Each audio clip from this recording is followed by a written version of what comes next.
The Coalition Government of Guyana is pleased to report to all Guyanese on the update of the 100-day action plan that was formulated by the Prime Minister, the Honorable Moses Nagamootoo, and the professional team. After nationwide consultation, the people of Guyana requested 21 priority items that were refused by the previous regime to be addressed by the new coalition government.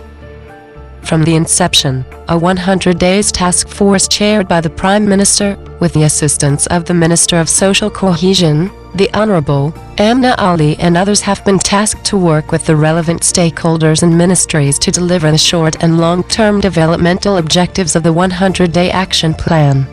Currently, all of the 21 priority items have commenced, with many considered as now done, while others are being done. These 21 priority items served as a prime focus in the 2015 budget. The people of Guyana will be updated accordingly on their phased implementation and completion by this task force. The reduction of the Berbice Bridge toll is considered done. Effective from September 1st, the toll for passenger cars and buses will be reduced by 13.6% from $2,200 to $1,900, and a 10% reduction for all other categories of vehicles. The significant salary increases for government workers, including nurses, teachers in primary, secondary and tertiary education, security personnel, and civil servants on the traditional payroll, is considered done, with the basic minimum wage increased as of July 1st by 26.4%, from $39,450 to $50,000. All other public servants will receive 5% increase plus a $5,000 monthly top-up salary. School sweepers and cleaners will receive a 54% increase on hourly salary rates. The phased reduction of VAT and the removal of VAT from food and other essential items is being done and is pending review from a tax reform committee. In the meanwhile, the coalition government has massively exempted from VAT more essential food and basic consumer items that will save consumers a total of $680 million. In addition, the government seeks to plug tax loopholes on exemptions and concessions totaling $55 billion last year to friends and cronies of the former regime. The significant increase in old age pensions is considered done, with all pensioners receiving a 30% increase from $13,125 to $17,000. The public disability benefit has been increased by 10% from $5,900 to $6,500, so as to care for our differently abled brothers and sisters. The reduction of the President's pension benefits is considered done, with a new law passed in the National Assembly trimming the benefits attached to pensions of former presidents to prevent abuse of state funds. This law was assented to by President Granger. The establishment of passport and birth certificate licensing offices in Berbice, SC Karibo and Linden are being done. Presently, the weekly distribution of passports have been regularized with centers operating in Kariverton, New Amsterdam, Parika, Anna Regina, Bartica and Lethem. Work is in progress for birth certificate and licensing offices for these areas also. The return of television station to Lindeners is considered done. A television channel is guaranteed for Region 10, and technical arrangements are being finalized.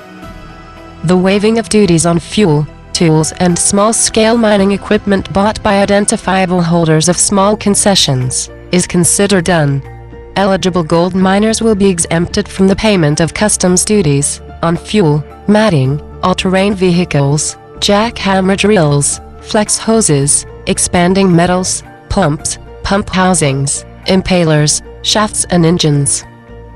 Also included by the coalition government as an additional bonus to the 21 priority items is the exemption of custom duties on fishing boats, spare parts, fishing equipment and supplies for use in seafood processing and the aquaculture industry.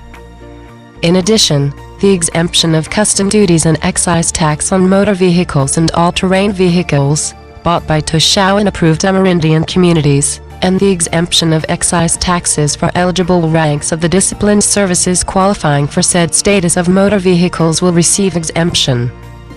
Setting the date for the early holding of local government elections is being done in consultation with the Guyana Elections Commission.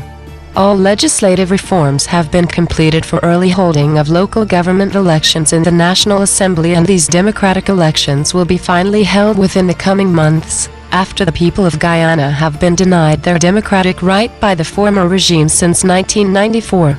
The coalition government is the first in the history of Guyana to return democracy of local government elections to the people of Guyana after 20 years of being denied this democratic right. The establishment of the Public Procurement Commission is being done. The coalition government is ready and has proposed persons to sit on the commission, which awaits nominations from the opposition and approval by a 2/3 majority in the National Assembly. The establishment of the National Cane Workers and Cane Farmers Conference is considered done. This first historic conference was held on August 14, 2015 at the Arthur Chung Convention Center. A roadmap for a greater participation by a private sector-driven sugar industry was considered, and cane farmers are resolved to rescue the sugar industry. Hence, a further $12 billion bailout has been committed by the coalition government. The establishment of the National Rice Farmers and Rice Millers Conference is considered done. This first ever National Rice Conference was held on July 24, 2015 at the Arthur Chung Convention Center. Participants outlined strategies to face challenges in the rice sector, and government has since approved transfer of $23 billion in the development of this sector and payments to rice farmers. The establishment of an investigative commission on corruption is being done. Government has commissioned several forensic audits to uncover revenue leakages and corrupt practices in state entities. The coalition government has established a state asset recovery unit to retrieve vehicles, land and other assets that were illegally transferred to officials and their friends. In addition, the government is also considering drafts for a comprehensive anti-corruption law. The establishment of task forces on crime and security and on road safety is being done. The National Security Committee has been reactivated, and the Commissioner of Police has submitted to Vice President and Minister, Mr. Ramjitan, a draft plan on crime and security, and consultations are being concluded to set up a task force on road safety. The National Conference of Women will be held, and a bipartisan women's working group established as part of the Healing the Nation and National Unity Trust is being done. This National Conference on Gender Policy is scheduled to be held on August 27th to the 29th. The establishment of a code of conduct for parliamentarians, ministers, and others holding high positions in government public office to abide by, including mechanisms for demitting office, if in violation of the code of conduct is considered done. A code of service for ministers was drafted.